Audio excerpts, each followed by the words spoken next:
All right, so part two, they're looking for people now, and then but the most important thing out of this whole little unredacted congressional record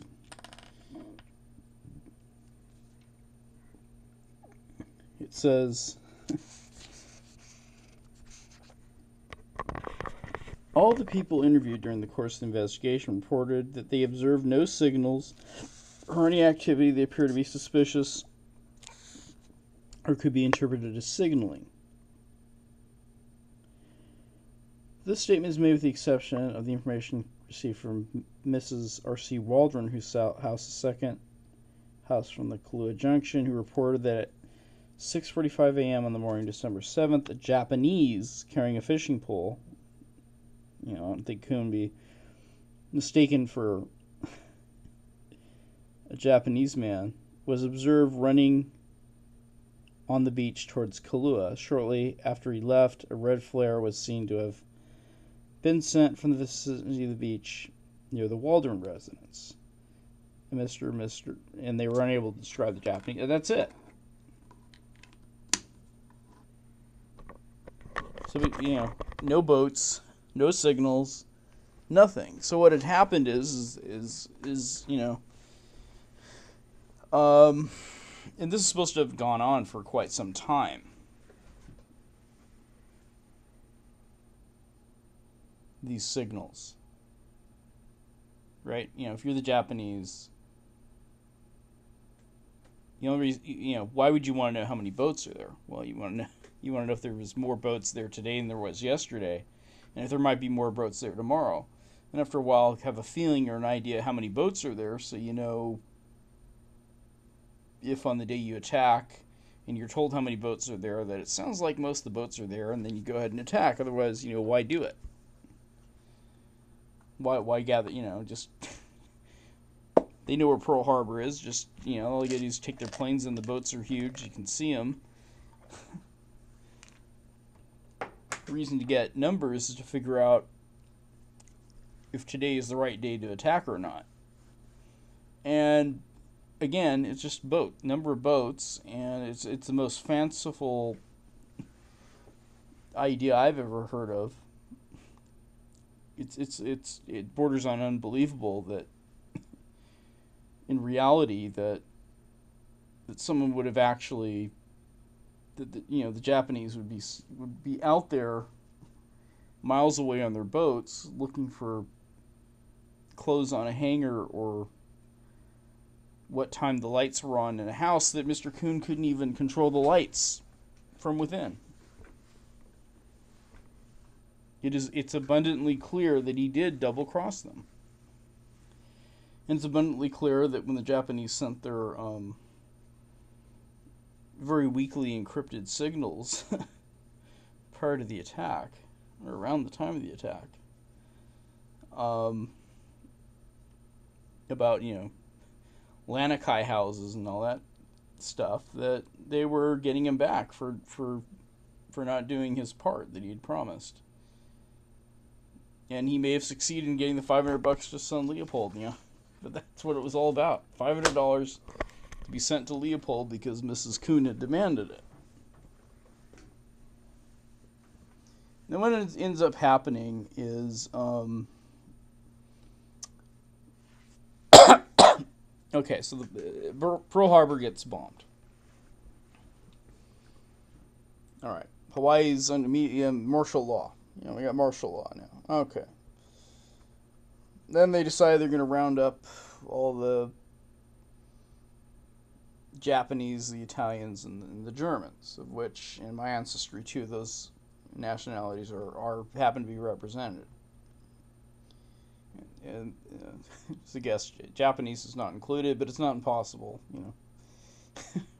But I don't think I have any Japanese blood in me. But they're people, which is what the real important. And some of them were American citizens, some were not. Some were applying for citizenship. Just because I'll just be on the strongest. I will say this that what had happened to the to the Japanese that were carted off during World War II is one of the most horrible things that this nation has ever done in its time of existence. That includes Germans and Italians.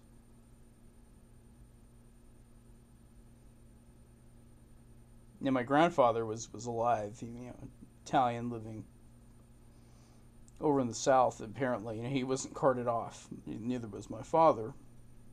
But it did happen over in Hawaii that way. Now, eventually in Hawaii there were just too many Japanese for them to cart off anywhere, so they didn't do much of that in Hawaii actually, but they did move the Germans.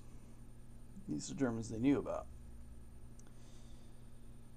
All right, so what ends up, he goes down to report that hi, I'm German. I'm of German nationality. What do you want to do with me? And in the meantime, so what had happened is that the Navy had decrypted these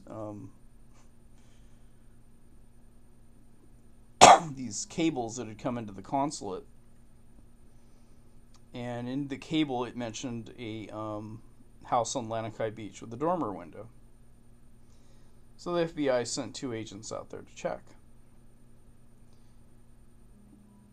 And what ended up happening is they look. Of course, they already knew who Kuehn was, so they took a look at Kuehn's house and they see it's on the beach. It's got a dormer window. All right, we got our man, right? Now let's look into this further.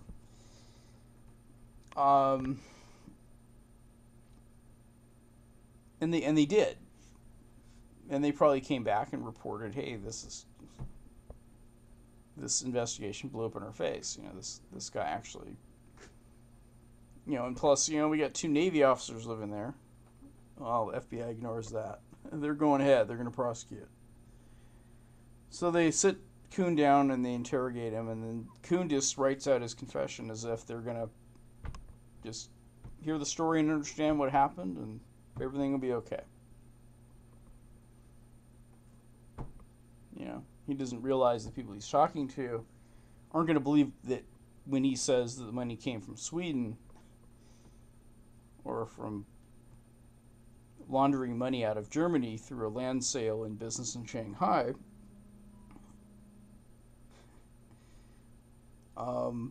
They wouldn't believe that that's true. Instead, they would believe that most certainly that he was a German spy. And this all started out, again, I'm pretty damn sure, just as a result of a German scare based on a German bund that in the eyes of the German had failed. The eyes of Germany had actually failed, and it was the reason why they had to start sending spies over here, because the American public wasn't going to be convinced to start waving around Nazi flags. It was pure fantasy on the Germans' part. So here he is. Now here he is, stupid enough to try to trick the Japanese into delivering money to his son on his wife's demand, and tells them what happened, spells it out, and he isn't clear as to his intent much at all in this whole in either of the 2 confessions that he wrote. And then they put him in isolation. His wife shows up. Then they took him almost right away to some military trial, and he was found guilty in 3 days.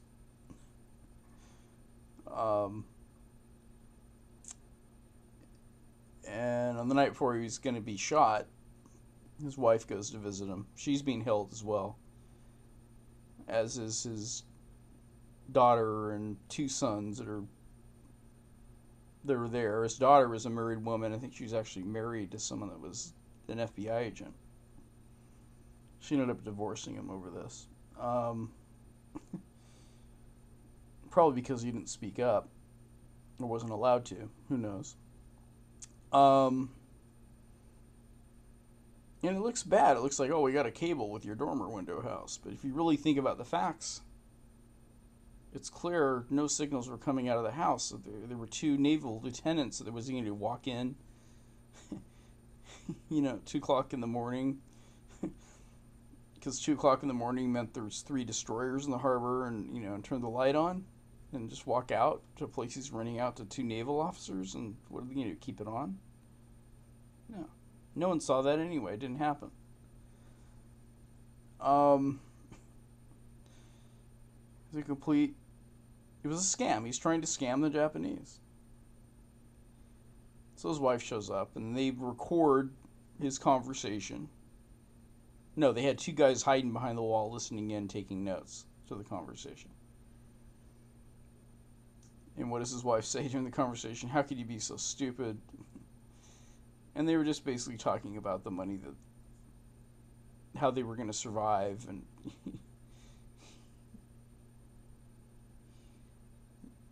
on the money that they were able to actually get out of Germany because they weren't Nazis. Mrs. Kuehn only got $30 of the $40,000 she sold the property for, and Mr. Kuehn probably only received half of his inheritance from his aunt. The rest was just taken by the Nazis when they stormed into the Netherlands.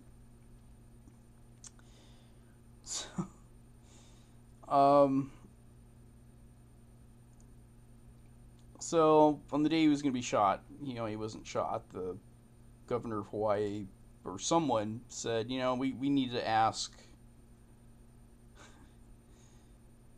the Department of Justice what to do about this. So they, and I'll go to documents after I do this spiel here.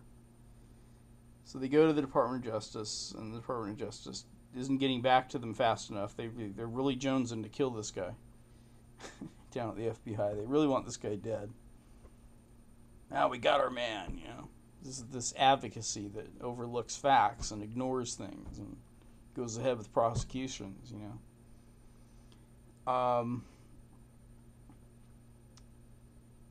Finally, when they got back, this whatever other espionage case was being tried in the Supreme Court at the time, they waited for that. And then when that was over, the War Department said, give him 50 years hard labor. Don't kill him. And so he ends up getting transferred over to Leavenworth Prison.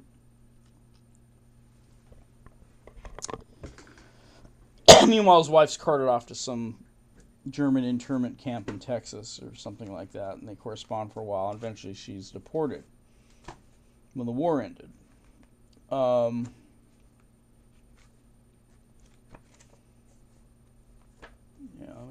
There's all sorts of, here's the charges. And he did, at the end of the day, he did break the law. The letter of the law is, you can't walk up to another government official and give them information that could be used against our country in war. And so he did break the law.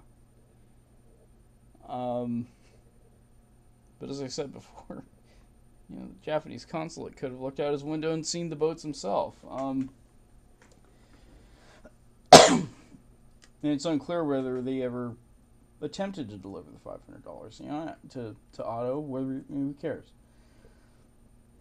And so now we get these newspaper releases. Axis agent gets 50 years in. No, he was not an Axis agent. Axis agent. He fled the Nazis for his life and had some of his property deprived because of them. Yeah, he had a son-in-law living in Germany that was a bad guy, but,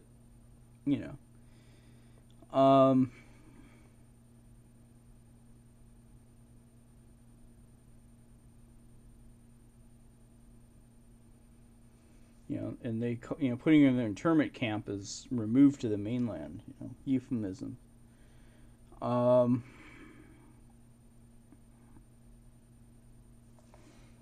he's supposedly getting information out of naval officers, or one of the naval officers thought about that. Yeah, right, yeah, sure. Yeah, we told Mr. Kuehn all sorts of secrets sitting around the table drinking coffee.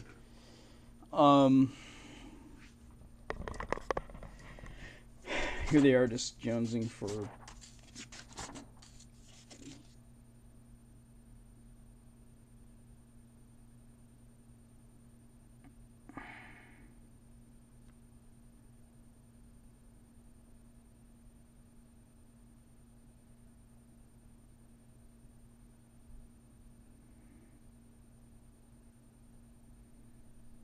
So basically, the Department of Justice is saying, hey, hold on a second, don't kill this guy, we need to check out the law. Okay, so,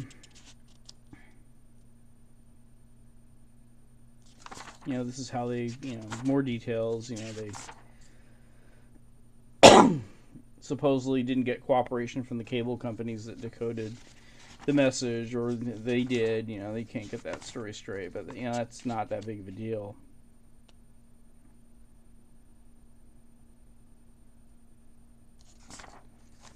But what I'm saying is that the outcome of what happened to Pearl Harbor would not have changed whether Kuehn had made his offer or not, or told the consulate that there were this many boats or whatever in the harbor.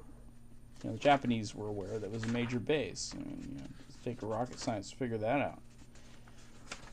There was no real actionable information this guy had given.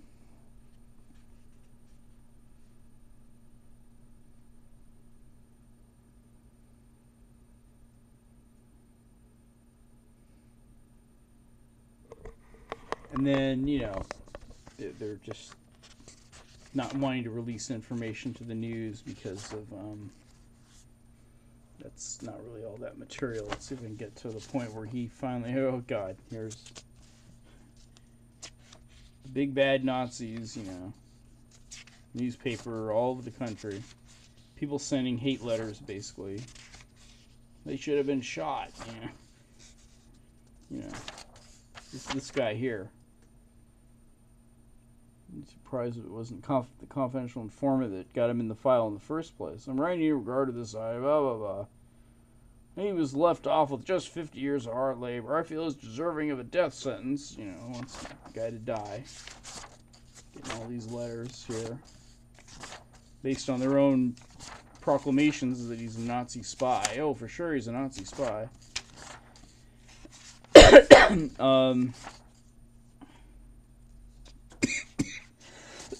These are all drafts of what was going to end up being released to, the Associated Press, or where the hell it is.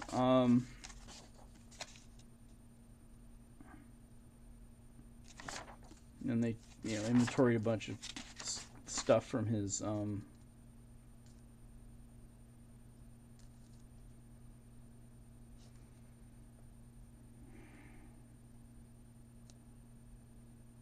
then they recraft what they found here. They only talk about the dormer window, but they don't talk about the fact that there was no one that had heard a damn thing that had happened. And how they interrogated, they interrogated the Japanese consulate, but they just eventually let them go because, of course, there were American officials. They pretty much did a prisoner exchange for their, keep reiteration of all of his movements and what his signals are supposed to be, and we're going to have 2 sheets on the clothesline between 7 and 8 a.m. means that the battle fleet left 3 to 4 days ago. I mean, come on. And he didn't have that kind of information. They wouldn't give it to him, even if he got him drunk or gave him truth serum. It's the most ridiculous thing I've ever heard of. And it's not just because I don't believe it. I'm going by what the witnesses say. Even the witnesses said there were no signals sent.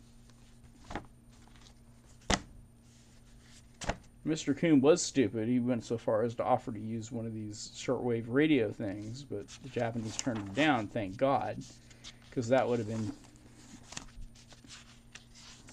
him actively participating if he had actually done that.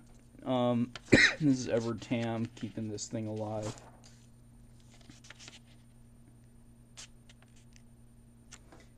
Here we go. explain any question. There's a matter that should be handled in a certain way. It might be embarrassing to some extent to the FBI. Yeah, I'd be embarrassed too. This is the assistant of the attorney general, and the FBI insists we've got our man. They just can't see it.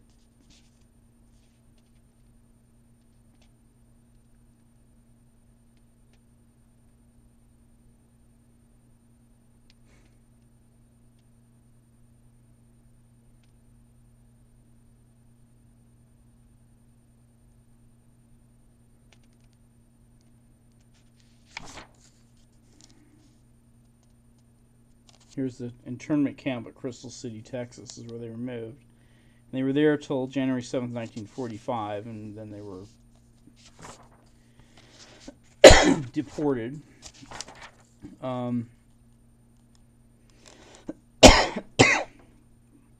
They re-interviewed Kuehn after he was convicted, and he said nothing different.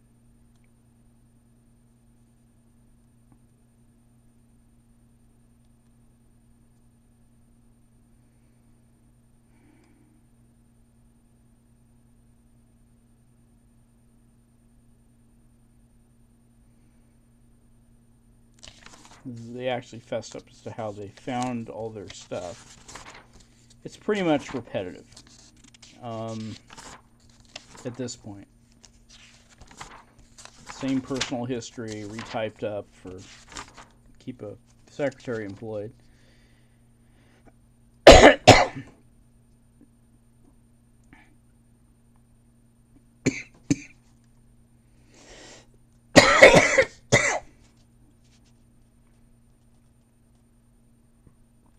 Basically, this is them still consulting the War Department.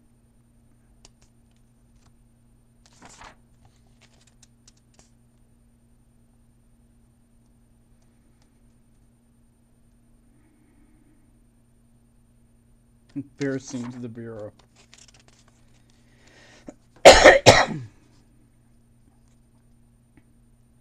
So what happened, this is the legal procedure that happened. So the war ended. And in fact, I probably skipped the page in which he asks to assert his rights. And the FBI is really jonesing to keep him in jail, and they're just, they're kind of, and the history kind of evolves as you go on until he's just some, he was convicted, so he was, he must be the spy that the court said he was, right? Going to trial 3 days after the bombing of Pearl Harbor with, only certain pieces of information presented. So,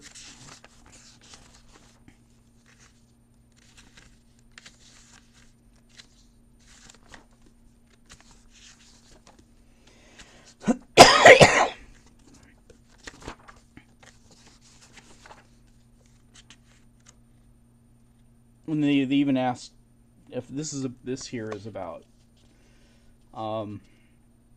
the Secretary of State asked FDR whether they should cart the Japanese consulate who's burning documents to jail, and the president said no. So the FBI were as aggressive as they were allowed to be, and they still interned the consulate for a little while and just questioned him. But made him know that he was free to go. Yeah.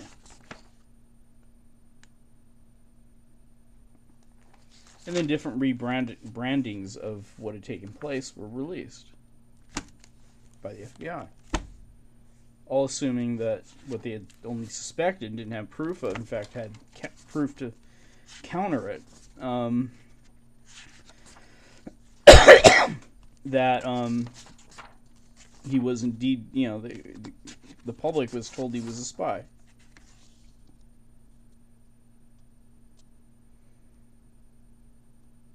So basically what ended up happening is he signed some document to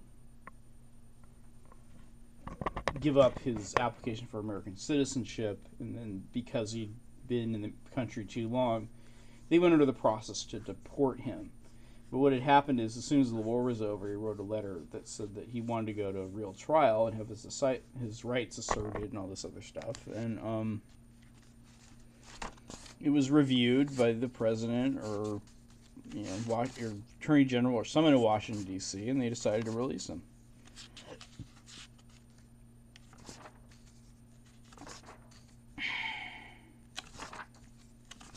And they had all this ridiculous stuff released, different. Okay. Here we go. Here it is. Okay, so let's see how Mrs. Kuehn feels about her husband being called a Nazi spy. Miss Friedel Kuehn, widow of Nazi spy Otto Kuehn, convicted by the U.S. for collaborating with the Japanese, laying plans to attack Pearl Harbor, is seeking her husband's vindication. That's right. And there is a difference between whether some military court with limited information throws a gavel down and decides that someone is guilty when, what he was guilty of is saying there's 12 boats in the harbor. As he peered out the window over the consulate's shoulder. Yeah, he broke the letter of the law, but, he didn't end up actually giving them any information they could use. He was trying to really con them into sending $500 to her son, not his stepson, who was a bastard. I will say that he's a son of a bitch. He was a Nazi stormtrooper.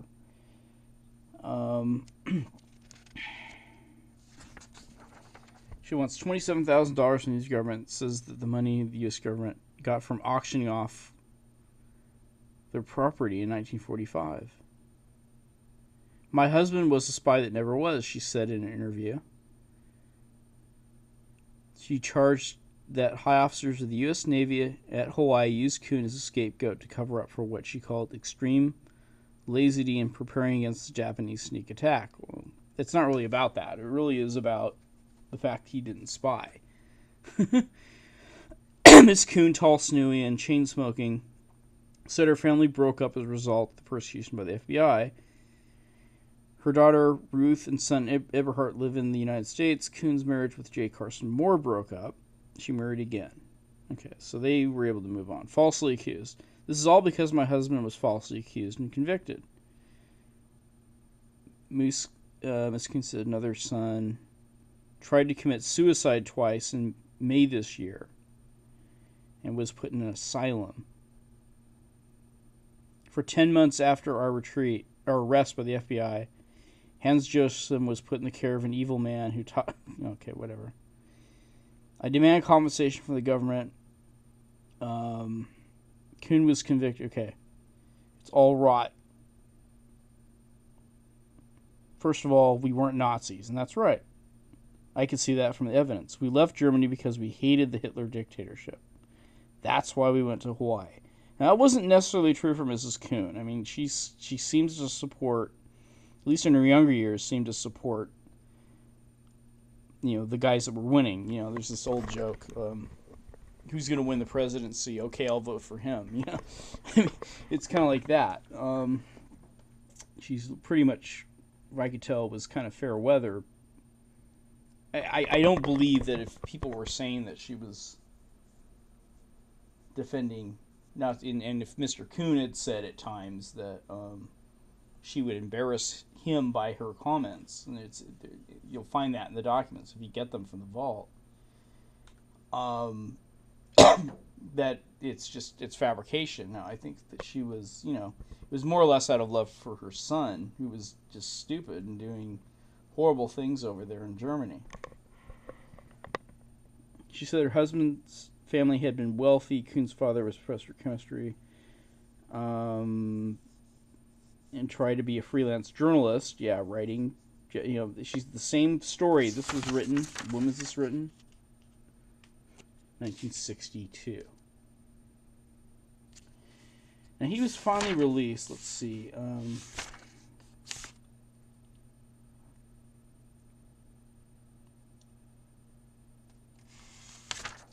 When was he finally released?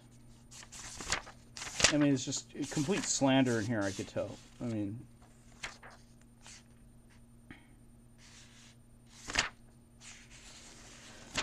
When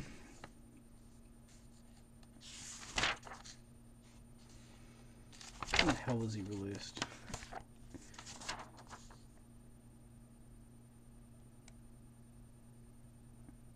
Oh, yeah, and they looked for any evidence that he had actually been spying after they had conquered Japan. They didn't find anything. So what it was is that he, on a pretty much on a technicality, none of this crap or, I mean, you would think that Mrs. Kuehn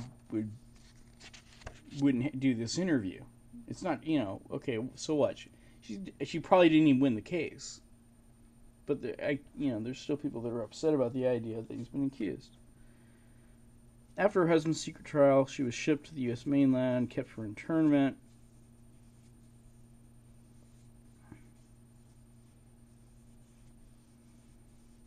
And her son was forcibly kept.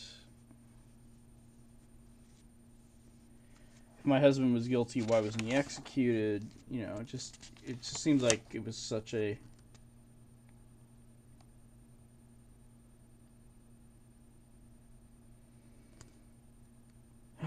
But yeah, there's stuff. Here it is. Stuff auctioned off.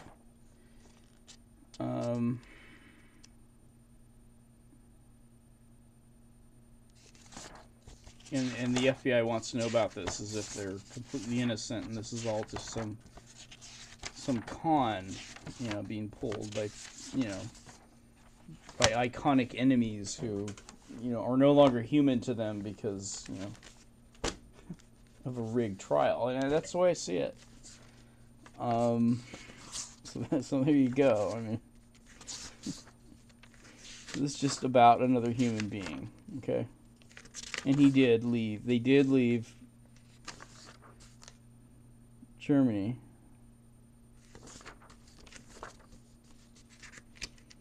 The question is, where the hell? Is it in 7 here? I want to know when he was released. And how many years was this guy in prison? Because he was stupid and tried to pull one over on the Japanese.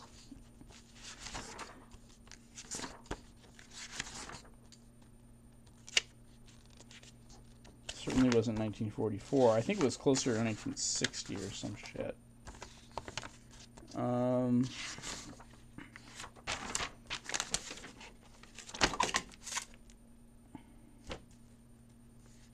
Oh, yeah, here it is. This is what he wrote. Regarding the possibility to reopen my case, I find myself, since I'm not familiar with the law of the U.S. government, in a rather helpless situation. I was recently informed here that you're the competent authority for my problem, which I'd like to... This is him writing from Leavenworth Prison in 1945. So he was released within 2 years after that, actually. One day after the attack Pearl Harbor, I was arrested in Honolulu for being German. I added that. Accused of conspiracy with the Japanese government. Sentenced to death, commuted.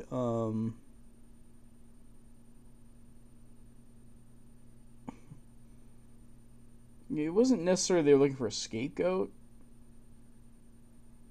It's more or less they were willing to recast his interest in the Japanese language, and more they overlooked evidence that that showed that he was actually not guilty, and they just went ahead and got him because public sentiment and everybody was angry about the attack, and they wanted, I guess scapegoat is the right word.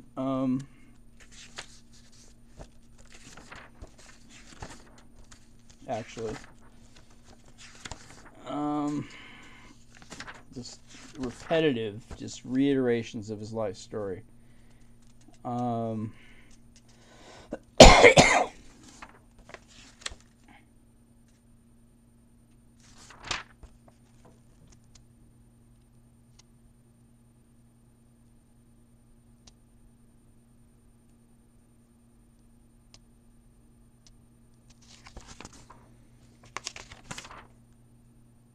This is when he was released. Finally, this was May 17th, 1946.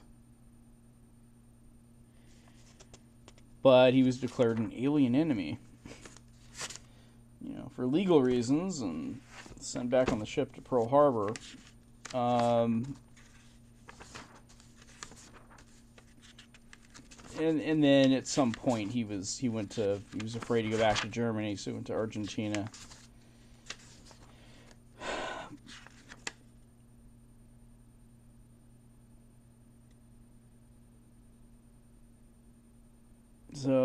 So I guess it was sometime here he is, Ellis Island in July 29th, 1948. So eventually he's gone.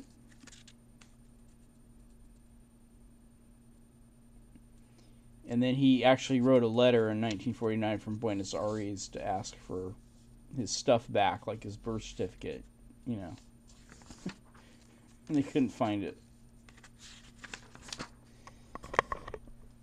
Alright, so what's the lesson here?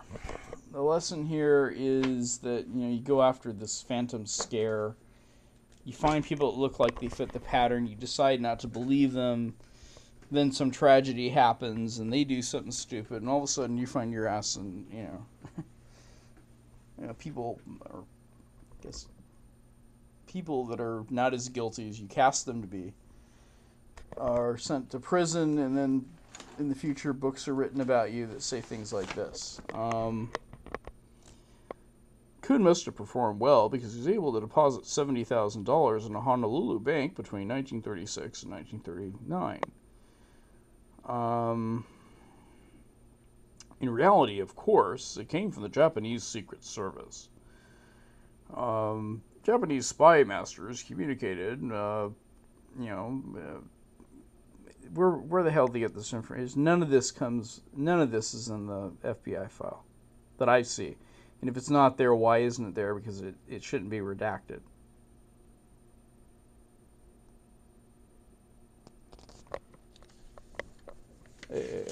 As far I guess, I'm not a legal scholar. There may be reasons for it, but I doubt it.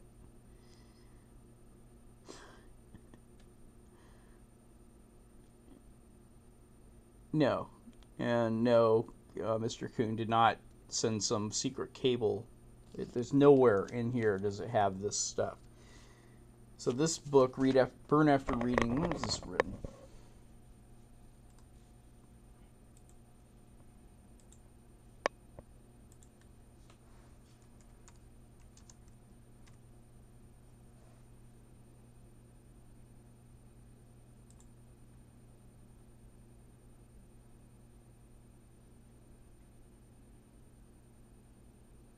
No, that's not it.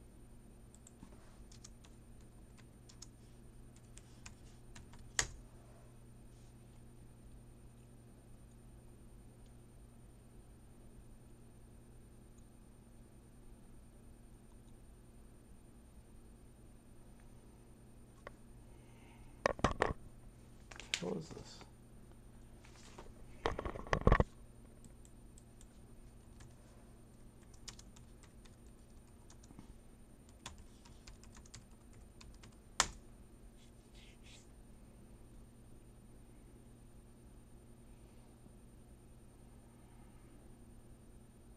I don't know where I got this. This actually was written fairly recently, so I don't know where they got this kind of information. Now maybe they got it out of the collection over at the University of Hawaii. But so far, everything I see here, I could see why they released him as soon as the war was over.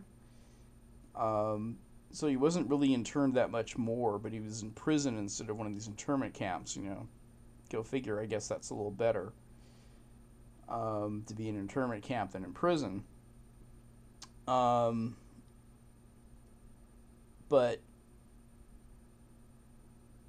I don't see it. I'm not convinced that he was a spy. Everything I say, I believe the story.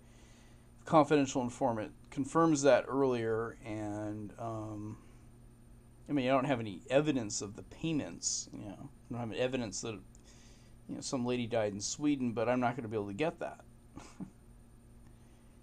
And apparently, the man's banker was just telling the FBI everything they want to know about his personal information.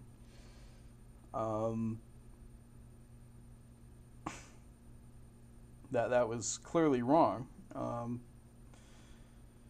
So that's my deal, and I just want to clear this guy's, or at least raise the question about this guy's actual guilt or innocence. And I'm very much of the opinion he was not guilty. I mean, it was the lady that was retired and living in Germany and probably wasn't gonna be poor anytime soon. And $27,000 in 1972 isn't all that much. And this is over 20 years later, and she's still pissed off about what happened, and I would be too. I mean, she took it a little bit too far, but they're definitely, I don't know, the transcript for that trial was never released completely. But I'm sure that when they presented the evidence, you read the letter of the law for the United States Code, it's basically providing any information to an enemy of the United States that could, end up damaging the United States is what, he did. He did. But was he a Nazi? No, that was a fucking lie. Absolute lie.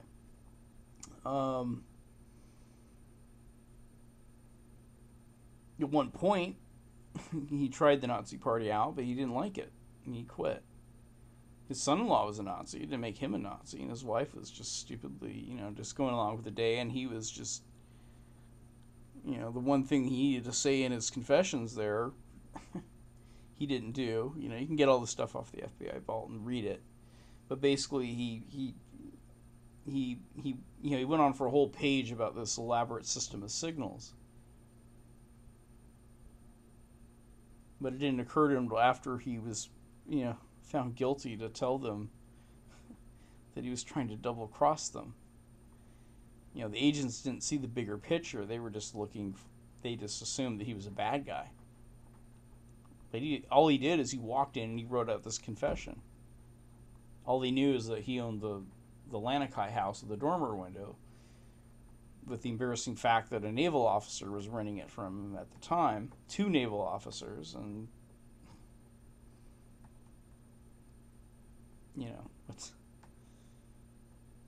what's he gonna do? Just not say anything, So that's it. Hope this adds some clarity to his history and his records. This was a lot of work.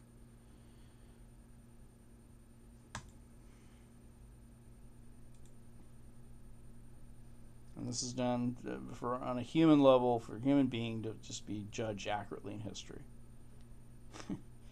I wouldn't say he was guilty for wanting to learn the Japanese language, but I would say it was rather stupid that he even entertained being in the Nazi Party at any time in his life. His wife didn't help, speaking positively of the Nazi Party, but I think it was more emotional because her freaking son was over there, who turns out was probably a real son of a bitch. But at the end of the day, I think the man should be judged for who he is, and if you get him appearing in all these spy books, I think it's just uncalled for.